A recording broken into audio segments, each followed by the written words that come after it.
I believe that last time we concluded the third chapter of Tanya. Tonight, perhaps we began, but tonight we'll study the fourth chapter. Not even a summary of our discussion in the third chapter, but just a little bit to bring us back.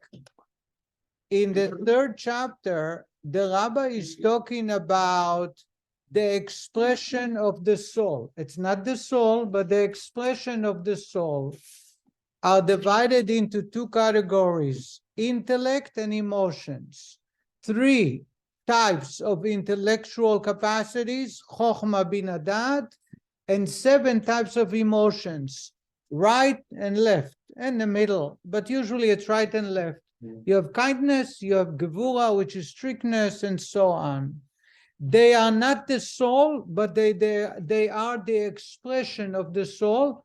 And as we'll discover, hopefully in this chapter, they are an internal component of the soul. In other words, they not only reflect the soul, but they impact the soul in a great way, in not a temporary, but a permanent change. As we'll discover late either this lesson or next one. Chapter 4, the Rabbi is going to speak and teach us about another way that the soul expresses itself. And that expression is divided into 3 components. It's not like intellect and emotions, which are internal, but rather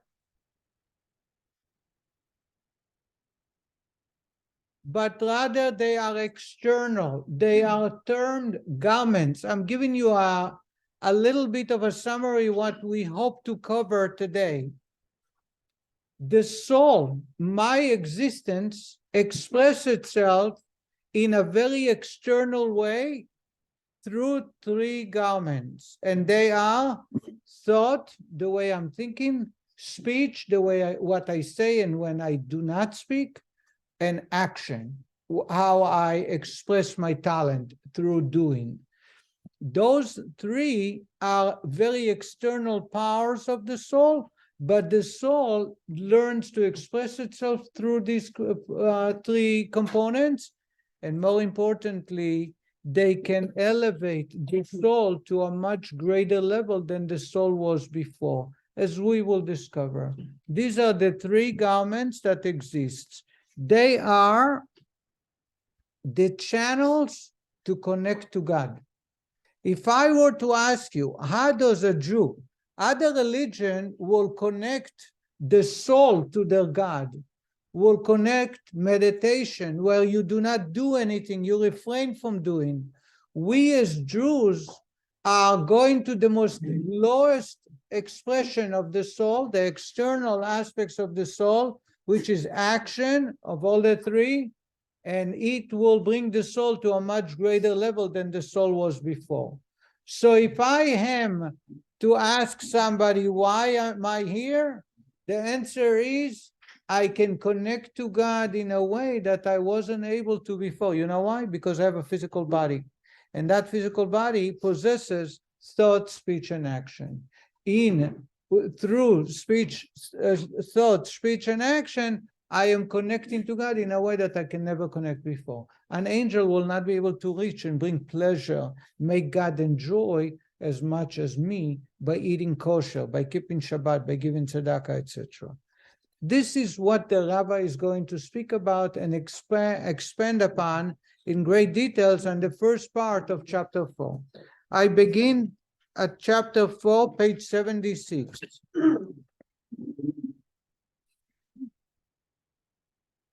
In addition to the 10 faculties discussed in chapter 3, every divine soul, nefesh elokit, possesses 3 garments. The soul possesses 3 auxiliary powers, which are its instrument of expression. Like garments, they can be donned or shed at will. When the soul utilizes any of these 3 powers, it is clothed in them. When it does not use them, it is divested of them. Also, just as garments give expression to their wearer, beauty and importance, So too, when the soul dons and utilizes these garments, its intellect and emotions find expression. The Rabbi explains to us that those three garments, thought, speech, and action, are similar to garments. When you play golf, you wear one type of an outfit. When you go swimming, you wear another type. When you go to a bar mitzvah, you dress different than when you go to bed. Garments express my mood. Garments express my desire, but also garments express myself. When people are dressed nicely, they don't do misbehaving. They don't run around because it doesn't match the garments. And therefore, the garments of the soul, thought, speech, and action, affects the soul as well. According to the Rabbi, there are three ways that you can connect the three garments to compare them to garments. Number one, just like garments, you can take them on and off. You can get dressed and you can undress. So are thought, speech, and action. You can sometimes use them, sometimes refrain from using them. Number two, you can change the garments without affecting the soul itself. Just like garments, my body doesn't change if I dress or not. I can be under the blankets or taking a shower. My body is the same. The garments, when we do not use them or use them inappropriately, it does not change the soul. It's an external power. And number three, garments changes my mood. If I dress nicely and my outfit fits me well, it makes me feel good. That's one way to feel good when I'm dressed nicely. When someone has stains on their garments or wear outfits that are torn, their mood is affected. Why? That's the way God created us. When my garments are refined, when I use my speech and my thought and my action in a refined way, it actually impacts the soul. So in that way, garments and the thought, speech, and action are very similar. Now the Rabbi is going to get into details.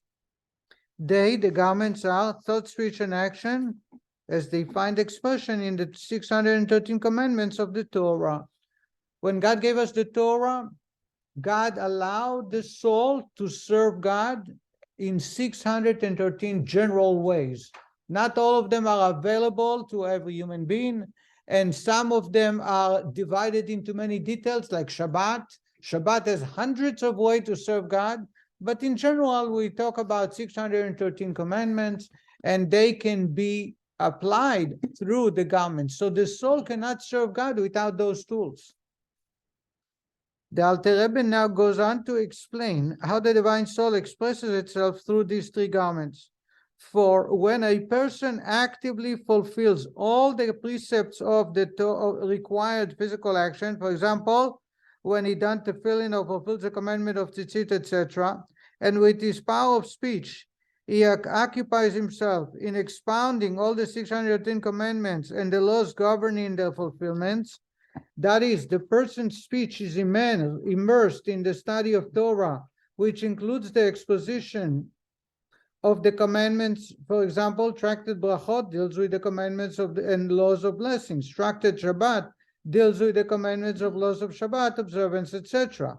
And with his power of thought, he comprehends all that is capable of understanding in the Pardes. Pardes, that is the 4 levels of Torah. I think we talked about it last week and last time, and we'll talk a little bit more. What the Rabbi is talking about in general and details.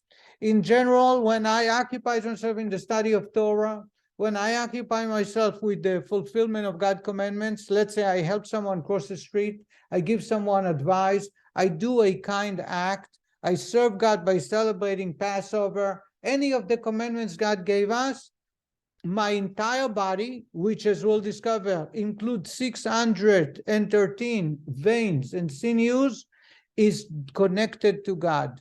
My soul possesses 613 parts as well. It's divided into 613 components. In general, when I'm busy now studying Torah, all of the 613, my entire soul is connected to God. in detail, each part of the soul corresponds to particular mitzvah. So there are general mitzvot, like big mitzvot, Shabbat, Passover, kosher food, study Torah, and there are minor mitzvot. There are small commandments that are details within large mitzvot. Like the body has a heart, has liver, has lungs, all those big body parts that are compared to large commandments. So when I fulfill a particular commandment, not only my entire body or the entire soul is connected to God, but in particular, one particular body part will totally be connected to God. The Lubavitch Rabbi, I have a friend, a very close friend. Unfortunately, he died during COVID. He had a heart attack. He had COVID, and from that, it led to a heart attack. I think he had the shot, the whatever you call it, the vaccine, and like within a day, he was rushed to emergency, and he texted us. We have a group of 10 people, 10 yeshiva boys that were sent to California for 2 years, so we became very close. And then later, so he texted us, he says, don't tell my family, even though each one of us knew the rest of his family. Don't tell my family, but I'm rushed from the doctor to the hospital, and they don't give good, they don't think it's something good. And then an hour later, he died. He had a problem in his leg. As a young boy, 20 years old, he always, not limping, but something on the bottom of his foot, there was always infection there. One day he walked by the Rabbi and for dollars. On Sunday, the Rabbi would give out dollars for people to give tzedakah. And he says to the Rabbi that his leg is hurting him. And it's continuous, and the doctors always think they find cure, they try, they find, and it doesn't help. He's trying different creams, nothing helped him. So the Rebbe told him that the word tzedakah, how much is the number? Oh, we don't have Andy Fine. How much is tzedakah in numbers? Tzaddik is 90. Tzaddik is 90. Kuf is 190. And no, 204. Tzaddik is 90, Dalet is 94, 100 is 194, and Hey is 199. So the Rebbe told them that the word regel, leg, akev. How much is akev? No, regel is 230. Ma? Okay, so regel. The Rebbe told them that regel, foot is 233. And the Rebbe told them that tzedakah with something else correspond to the foot. And therefore we should give tzedakah according to the numerical value of 233, which is regel. I have the details. I just wasn't prepared for that. And so he went, and instead of, he was a yeshiva boy. He didn't have, his parents could afford it, but you have to give of yourself. So he couldn't afford $1, so he gave, I believe, 10 cents, a dime for every one. So 233 times 10 cents, it's 2330. Miraculously, the foot was cured. He never knew anymore. I knew him for 30 years. He passed away just 2 years ago. Never had problems with his legs anymore. Because you have a mitzvah that's connected. You need a tzaddik, a righteous man, to know. But you have a mitzvah which connects to a one body part. Once you know which body part it connects to, and you have a problem in that body part, you say, it must be that the mitzvah is imperfect. If I fix that part, that body part will function better. So that's why, being that we don't know, we need to study continuously and fulfill all the commandments. Hopefully that covers every part of our body. That's what the rabbi is saying, that we have 3 garments. They are the tools that enables us to serve God. You cannot serve God with your soul. You cannot serve God with intellect alone or with emotions. Loving God does not express itself other than when it comes through a mitzvah. And those tools that enable us to connect to God are either through speech, thought, or action. And the lower the faculty, which is action, the greater the bond with God is. And by the way, I should tell you that everything we study in this part applies to the love between husband and wife, because God created us in his image. And therefore, just like the Jewish people are considered the wife of God, who is the husband, between husband and wife, that's the exact same way the relationship can be expressed, only when we express it in thought, speech, and action. So when I say something versus when I do something, I'm sure you can agree that the action is much more powerful than the speech. The speech is very important. You have to speak kindly, you have to speak with respect, you have to speak to express how you feel, and you have to actually think about it. But when you do it in action, it's much, much better. It takes a whole different level. The same is serving God, even though it's the soul that serves God, but the soul cannot serve God unless it uses speech, thought, and action. From the three, action is what speaks about us. Let's continue here. So when the rabbi talks about thought or speech to study Torah or comprehend the Torah, the rabbi is talking about pardes. Pardes in Hebrew is a word for orchard, but pardes is made out of 4 letters, pshat, pei, resh, dalet, samach, which corresponds to pshat, remez, drush, sod. And here they are, is explaining them very briefly. The word pardes, whose literal meaning is orchard, is here used as an acronym of the 4 Hebrew words, pshat, remez, drush, and sod, meaning, respectively, plain sense. Pshat means plain sense. I told you to go. It means I told you to go. Intimation. I told you to go. It comes to say that I don't like you. I don't want to be near you. So that's already remez. That's hinting. I'm hinting to something below the surface. It's not just the text. It's a lot deeper. The third one is homiletical exposition, drash. Those of us who come to the next JLI will have a whole lesson about drash, about homiletical exposition, the fact that 2 stories in the Torah appear next to each other itself to teach us something, the fact that God gives us 10 commandments in the Shema prayer and they are organized in a certain fashion is because one commandment teaches something about the other commandment. It's fascinating. You have 5 commandments and they're next to each other in the Shema, and there are 3 lessons from the fact that to the right it's one mitzvah, to the left it's another. It comes to teach us halacha, Jewish law, how to conduct ourselves in any of those commandments. And therefore, that's called homiletical, drash.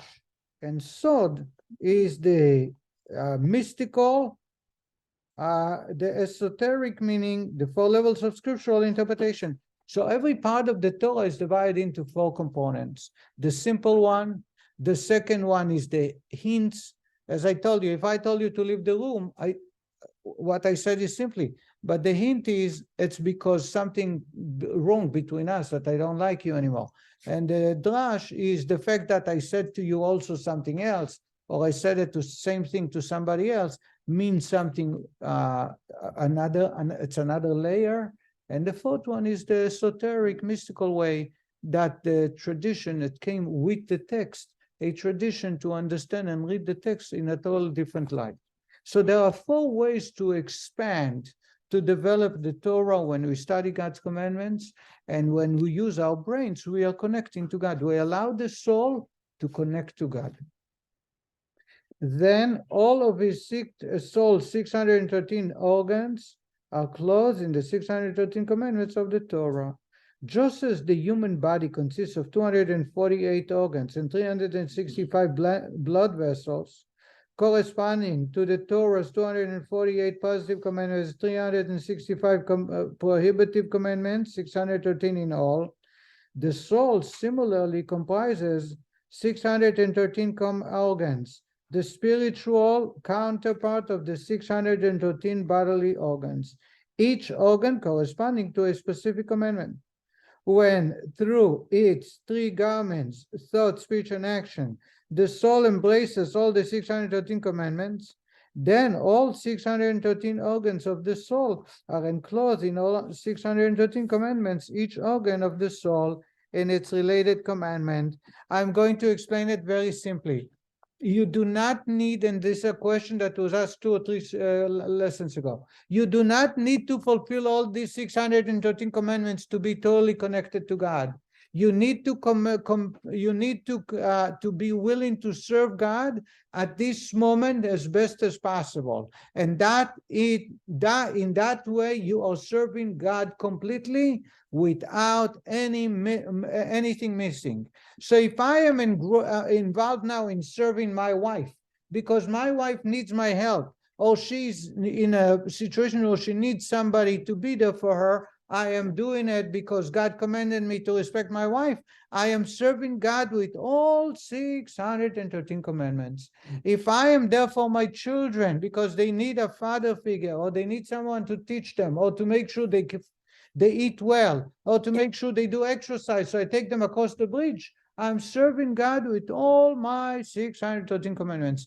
This is a very clear way of Jewish life. You do not need to be dressed in white and black outfits. You do not need to grow a beard. You do not need to read Hebrew and study Torah. You need to serve God at the moment with all your ability. So if at the moment I am needed in a certain way, with my children, with a friend, with a stranger, with myself, I need to take care of myself and go to a doctor, and I go to the doctor and follow the doctor's instructions because I want to have a healthy body, I am serving fully God in all 613 body parts and soul parts.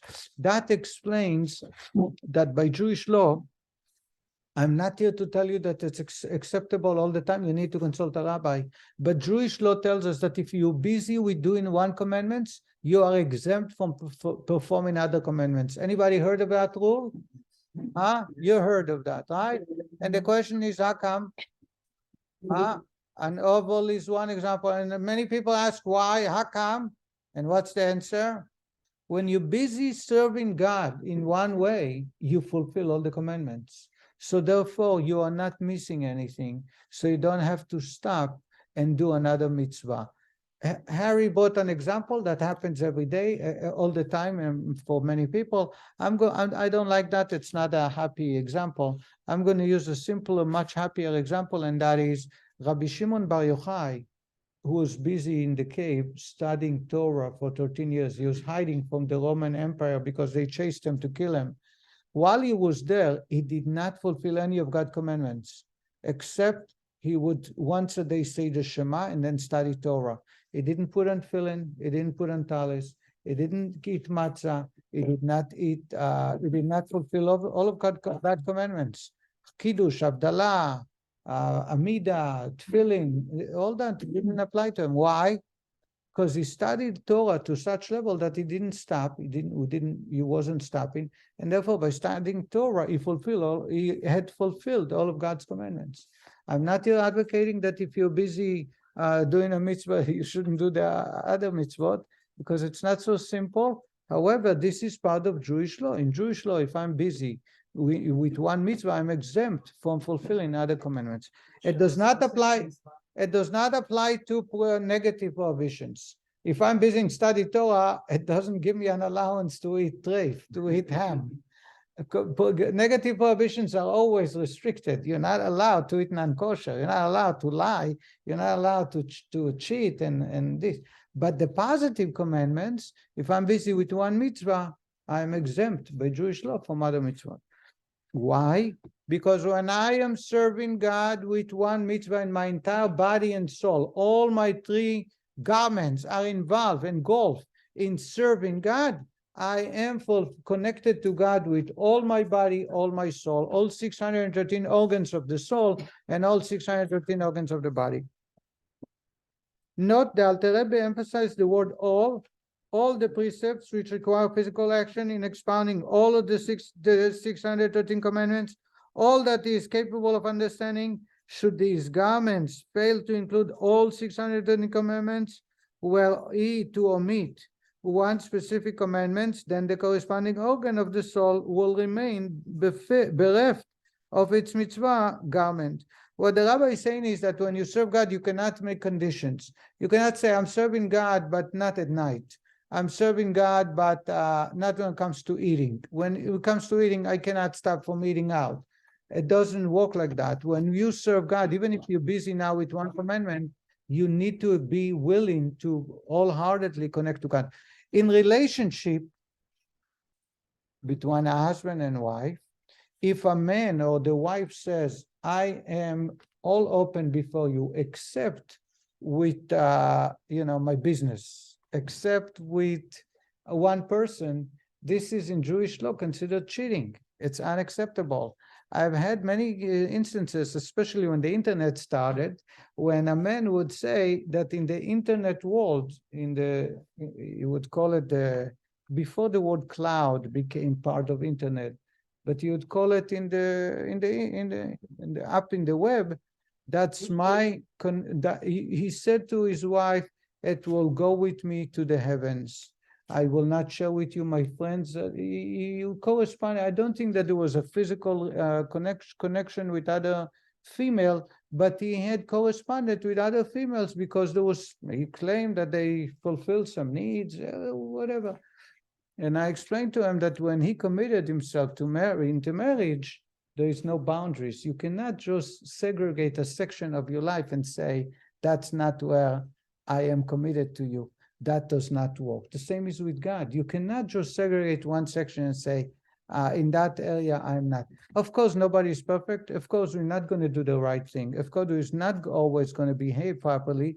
But that is something that's the nature of the beast, the nature of human being. However, to begin with, we're saying there is only one area that God is not part of my relationship. Same is in a relationship between husband and wife. It just does not work. Thus, we see, in a general sense, how fulfillment of all commandments with one's thought, speech, and action clothe the entire soul in all 613 commandments of the Torah. The Alter Rebbe now goes on to specify which components of the soul are clothed by which particular garment. Now the Rabbi is going to go into details. I just want to share the following again. The neshama, the soul, is a spark of God. That spark of God has no dimension, no limitations, no shape or form. However, an internal expression of the neshama is intellect and emotions, the 10 powers, the 10 attributes. An external expression of the neshama is thought and speech and action. So the connection between the 10 faculties and neshama are like body and soul. They unite and they become one. So if I change my intellect or my emotions, it affects the soul internally. If I change my garments, it changes the human, but it's external, because then when I change my garments back, my mood changes back. So machshava, dibur, and maaseh, thought, speech, and action are impacting the soul, but on an external level, in comparison to intellect and emotions, the 10 faculties. I am continuing on page 78. Specifically, the Chabad. Chabad is acronym of Chokhmah Bina Dat, we studied before, of his soul. That is, his intellectual faculties are closed in the comprehension of Torah, which he comprehends in the 4 levels of pardes of the Torah, to the extent of his mental capacity and according to the supernal root of his soul. The Rabbi is adding here one more point that's important to share. The delving into the Torah depends on 2 parts, 2 components of the human. The human being, as we call it, sometimes possesses a high IQ and sometimes a lower IQ. Based on the IQ, it will affect how deep can we dive into the understanding of Torah. That's one way. Another way of looking at it is how far the soul came from. Remember, we talked about the descent, ishtalshalut, of the souls that are coming through 4 worlds, and some of them go through a much longer descent, meaning lower type of souls, and some will skip some of the steps because they are a higher level of souls. A higher level of a soul is able to discover and, so to say, discern and comprehend a much deeper aspect of the Torah. Just like the universe God created, we today know that as much as we know about the universe secrets, we didn't even scratch the surface. Electricity is something that's discovered just a century ago. All the power, the atom power, the DNA, all the discoveries of today only makes us farther from discovering the secrets and the wonders of the universe. Every scientist will tell you that what we know today is one thing for sure. We don't know how much is available in our universe. The secrets and the gifts and the powers, there are certain things we don't even know exist. How much more so the same is with the ocean. We just discover new creatures, new discoveries continuously in the depth of the ocean, because we have new devices, new powerful scanners that are able to help us discover certain things we never knew existed. I just saw last week, you can see it on YouTube, a new creature was discovered in the bottom of the ocean that is colorless. Anybody seen? It looks like glass, a piece of glass. You saw it? Just discovered. How come it existed there for 5,000 years? We didn't have the tools to see it and to discover. Now with scanning, we're able to discover. There are many other new discoveries in every aspect of life. That's why medicine advances so much. That's why longevity, etc. When it comes to the soul, the human soul, there is no limit to how far we can dig into the Torah. The Torah is like an ocean. It's like the entire universe. You can search and search, and sometimes you discover, you fall upon, you come across some certain discoveries that you never knew existed. Who are the ones that are able to greatly discover the depths of the Torah? Those souls who come from a much higher level. The higher the soul, the deeper they can dive, the longer of breathing capacity they have. Just like a diver needs to have a tank for a certain depth. The greater the person or the greater the tank, the deeper they can go. Human being with a greater soul is able to dive much deeper into the Torah. So in order for us to comprehend, or so to say, to delve in and to discover deeper aspects of Torah, it depends on 2 things. One is the IQ. How intellectual are we? And it all depends on the way we were raised and the way we trained ourselves. This is something that for many aspects can be, so to say, acquired. And the other aspect is the depth of the soul. The level of the soul is able to enables a person deeper or shorter or not so deep based on their soul. That's the intellect. Then one's mental capacity determines how much he may understand. The root of his soul determines the area in Torah for which he will have the greatest aptitude. For example, one whose soul is related to the level of pshat, of simple text, is more likely to comprehend the straightforward meaning of the word of Torah. A soul related to remez, to hinting, will delve to the stardom of implied meaning, underline the words, and so on. When the person comprehends Torah to the extent of his mental capacity, then the Chabad, Chochmah Binadat components of his soul are clothed in the garments of thought of Torah, that is, thought as it is related to the Torah. So the goal, the Rabbi is saying, is that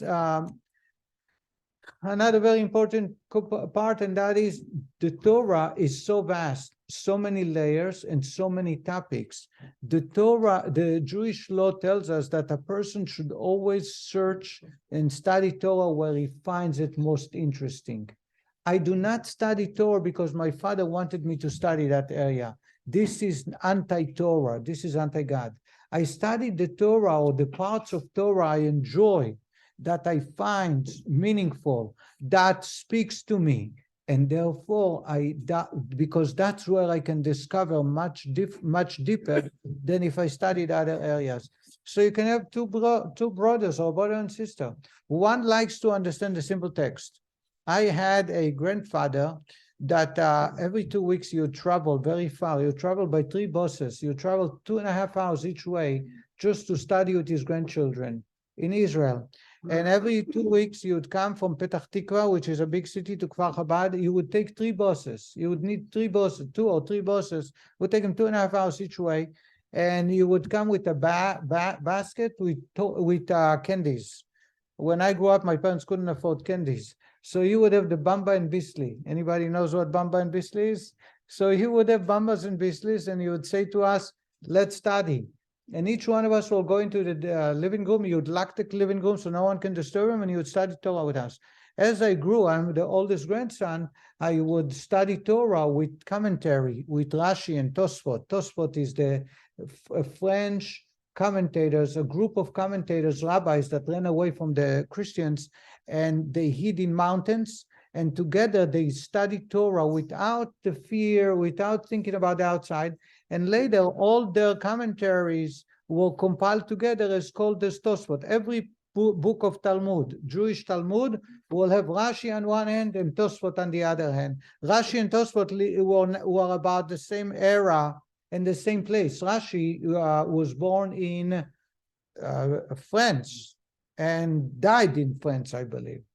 So and they lived about the same time. So I studied Tosfot, so you know a lot deeper than the text. Why the text repeats itself? What's the purpose of a third opinion? Why do you need 2 answers? And they will come and get a little deeper. So when I would come to my grandfather and he would say to me, let's study what you studied in the last 10 days. And I would start studying and I would say, let's study Tosfot. My grandfather would say, no, I'm not interested. I want to make sure you understand the text, every word very, very clear. And one day I told my father, I'm trying to impress him and he's not letting me. So my father says to me, that's the way he was raised and that's the way he enjoys. He wants to make sure you're not faking it. You're not reading the text quick and you fake it as if you understand the text, but you really don't. So what he did was he wouldn't even bother with the rest of the commentary. He would say to me, I want to make sure you know every single word, what it means and why is it. In other words, there are some people who connect to a simple text, and that's fine. That's where they enjoy, and that's what they feel, that how they connect to God. Some people enjoy farther. There are different levels. In our generation, Kabbalah became the buzzwords. Everybody wants to study Kabbalah. You're asking yourself many times, those of us who study Torah and it's part of our life, why Kabbalah? What happened 100 years ago? Nobody cared about Kabbalah. Kabbalah was studied only by very few people, the Hasidim, and it wasn't the majority of the Jewish world. And nobody studied Kabbalah. Today, every time you say Kabbalah, it's a sold-out event. You say Chumash, there are more empty chairs than not. And the answer is we live in a generation before Mashiach. And Mashiach, all about Mashiach is discovered in Kabbalah. Suddenly people are interested in Kabbalah more than anything else, because prior generations, they connected to God and different components of the Torah. Today, they connect to God through Kabbalah. So when Kabbalah became the in thing, I lived in Los Angeles when Madonna started studying Kabbalah in the synagogue where I was the rabbi. The Kabbalah Center rented the place on Pico Boulevard where Madonna would come to study Torah. And many people would say, she's not Jewish, it's not the right, she's doing it just to get herself into a better space. Maybe it's a marketing thing. It's not the right thing of studying Torah. And they had a legitimate issue with that because they study Torah seriously. They study Torah every day. They didn't study Torah for a show, as a show. However, on the other hand, those who connect to God through Kabbalah, that's the way they connect to God. So what connects me to God is not necessarily what connects you. Everyone finds their own way of connecting to God. And that's why in our generation, Kabbalah is more prevalent and perhaps the one that draws more Jews to God than any other aspects of Torah. Well, if you went back 50 or 75 years ago, Kabbalah wasn't the forefront. It wasn't in any way, shape, or form as powerful as it is today. It was the first show that in time years ago. It was too difficult for people under the age of 40 to delve into it. And what happened today that it changed? No, I'm saying it's really a revolution. So the Arizal already says that this is now the time to reveal everything. The limitation, the restrictions of 40 years of age, it stopped in the 17th century. Okay?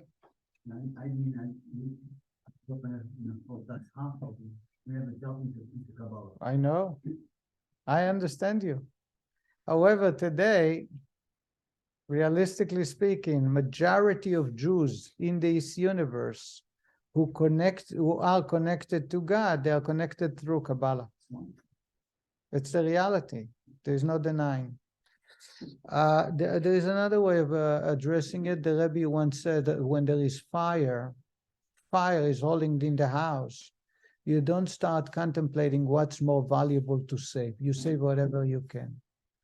There is a fire. 65% of assimilation is a big fire that consumes majority of the house.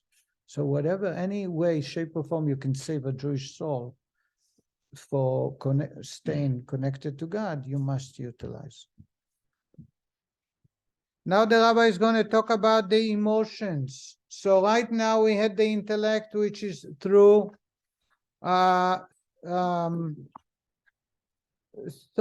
the thought aspect of the garments, and the midot, emotions, namely the emotions of fear and love of the Almighty, together with their offshoots and ramifications, are clothed in the fulfillments of the commandments in deed and in word. In word meaning in the study of Torah, which is the equivalent of all the commandments. What the Rabbi is saying is, if you have love, yearning connection to God, you owe God, you want to pay back for what had God done for you, or you want to connect to God realizing this is the reason I'm here, you cannot do it unless you follow with words of study of Torah or action serving God. Go out there and do what God wants you to do.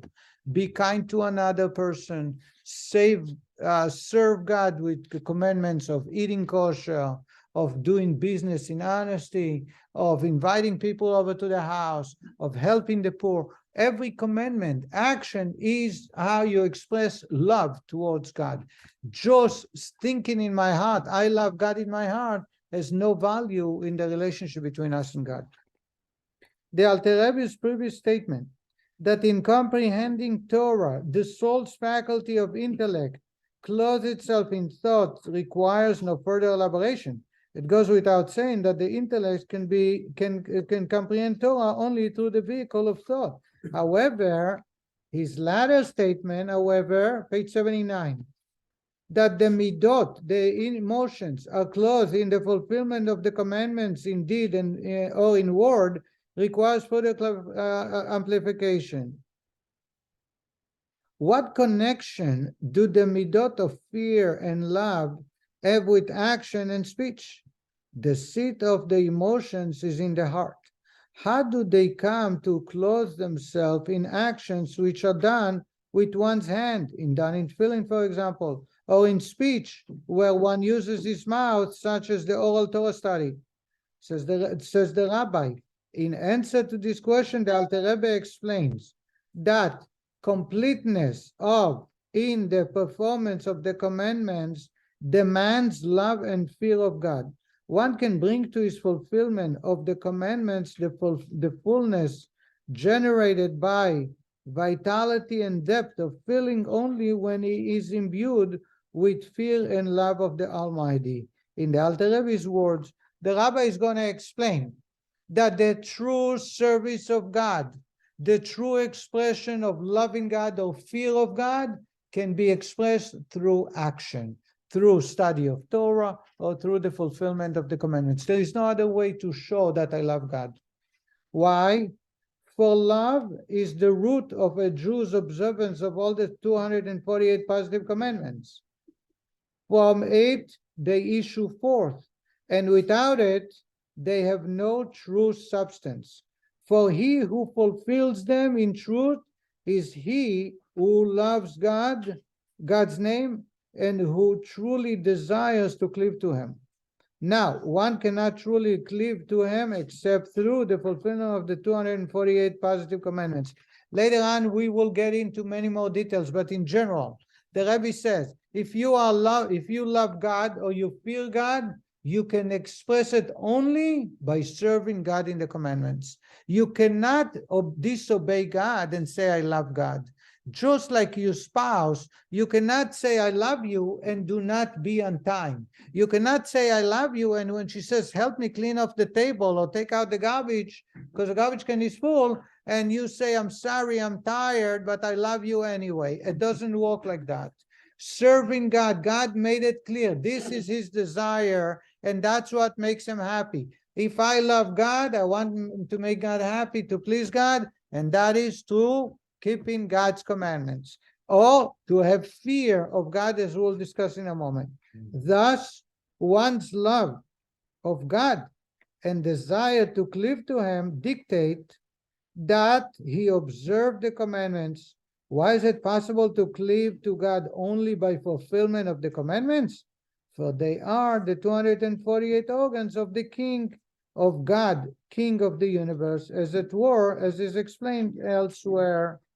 The Rabbi tells us that according to Kabbalah, the reason we have 613 and our body is made out of 613 components is because God has no body or shape, but God's expression is coming through 613 levels of light. And we can use the word organs. God does not have organs. God does not have a shape. God is not even a light. But God expresses itself in details of 613 different shades or different lights, different channels. And therefore, if I serve God, what do? Is I connect those 613 of mine with God's. If I do not establish any connection. Just as each of the organs of a human being is a vessel for the particular soul power that clothes itself in it. For example, the eye is a vessel for the power of sight, the ear for hearing, and so on. So is each commandment a vessel for a specific aspect of God's will, the supernal will, which clothes itself in that particular commandment.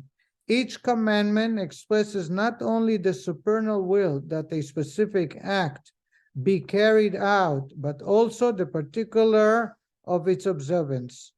Thus, it is understood that by performing the commandments, one achieves unity with God, whose will they express. Let me explain. Imagine you have let's talk about our body. My eyes, I can use the vision because my eyes has also something called the power of sight. If I didn't have in my soul the power of sight, I wouldn't be able to use my eye to see. The power of hearing, sensing, smelling, each body part connects with the soul part that corresponds to that body. So you have people who are born with perfect eyes. The physical parts are there 100%, but they don't have the sight, the power of sight, and they can't see. Same is about hearing. Some people don't have the hearing ability. Either they're born this way or later on they lost. Even though the ear has all its components intact, it's because the power of hearing is not there. When I want to connect with God, I have a soul that has 600 powers. Each power is a particular way of expressing itself, just like my body has a different way of expressing itself. Those parts of the soul need to connect with the power that corresponds to the same one from God. When I serve God with any of the 613 commandments, I connect my soul powers to God's powers. And therefore, if I love God, it means I want to connect to God, and I want to establish a relationship between my soul and God, my soul to connect to God, It can only be done by the performance of the 613 commandments, because God said that that's the only way for establishment of connection between God's powers and the soul's powers. It follows then that love of God ecloses or expresses itself in one's performance of the 248 positive commandments. It is the root and life force which leads one to observe them with the totality of one's being. For when one loves God and desires to cleave to him, he will perform his commandments as he would perform a task for a dear friend, with delight and zest and with all of his being. So therefore, says the Rabbi, understanding that my soul, when I say I love God, I can only establish my relationship with God through the commandments, because the commandments will connect my soul to God. Fear is the root of one's observance of the 365 prohibitive commandments. For the God-fearing person will fear to rebel against the Supreme King of Kings, the Holy One, blessed be He, by acting in defiance of His will. He will therefore refrain from anything that God forbade. If God says, don't eat not kosher, if God says, speak respectfully to your parents, if God says you should get married, if God says keep Shabbat, he wants to obey God and not cause God to be unhappy. At this level, the word fear is taken in its simple sense, trepidation before the severity of God's command.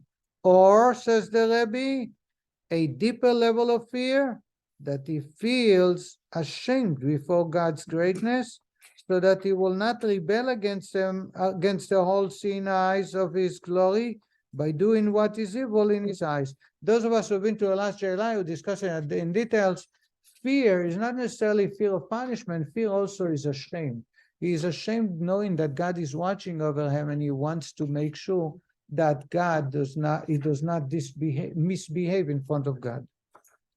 Namely, any of the abominable things hated by God, which are the klipot. Klipa is the shells, and the sitracha, the other side, that which is the opposite of holiness, which are, says the Rabbi, which draw their nurture from men below in this world, and have their hold in him, so that they be able to derive their nurture and life through him, through his violation of the 365 prohibition commandments. What the Rabbi is saying is that the prohibitive commandments comes from the shell. We studied the shell before. The idea of the shell, it is the opposite of holiness, and that source receive energy only when a man sin. When a man sin, he strengthens those powers, and they force him to act continuously in that way, because they derive more energy. So when a man misbehaves, what they do is they give energy to powers that are opposite of God. When a person transgresses a prohibitive commandment, God forbid, he provides the klipot with additional strength and vitality. Since klipot and the sitra acha are entities which conceal godliness and holiness, and are as such despised by God, the Jew therefore guards himself against transgressing. He is ashamed to transgress and give the klipot strength and life. Thus, fear of God clothes itself in the observance of prohibitive commandments, for one's fear of God enables them to withstand temptation and refrain from transgression. We now understand clearly how fear and love of God are related to the fulfillment of the commandments, and how the midot are the root and life force in the performance of the commandments. We're going to stop right here. Just let's summarize what we just studied. What the Rabbi is saying is, this soul, a human soul, by all of us, is able to connect to God through three garments. They are called garments because, just like garments, you can put them on, you can take them off. They are called garments because they add to the ambience, they add to the soul, and they are called garments because they are external. However, they are able to bring a person closer to God than no other way. When a person loves God, they fulfill the commandments. How do I know that someone loves God? By looking at the way he serves God. If he serves God with all his heart and all his might and all his ability, we know he loves God. You cannot express God's love or fear without the three garments: thought, speech, and action. Thinking about God, thinking how to please God, thinking what's my purpose in life, or speaking of study of Torah, or performance of the commandments. That's the way to express love of God or fear of God. To say I love God, to say I fear God alone has no value. It does not establish any connection, because you need two. You need God and human. God says, I will be, or I will connect only with someone who loves me through the performance of the commandments. It's a major sacrifice. It's a great challenge. It's very inconvenient. It's very hard. But that's the only way to connect to God. And therefore, there is no other way. And in that way, the soul is not able to connect to God without those three, so to say, garments. And by applying it in our day-to-day life, the same thing applies with relationship between husband and wife, parents and children, partners. When you use those three garments, you are able to connect. If you do not use those three garments, you can say I'm in love, or I connect, or I respect you. It does not exist. It's words only, and they have no meaning. God willing, next week the Rabbi is going to move on to the idea how the three garments are able to bring us to a new platform in our own life to be improved and much better. And thank you very much. Thank you, Rabbi.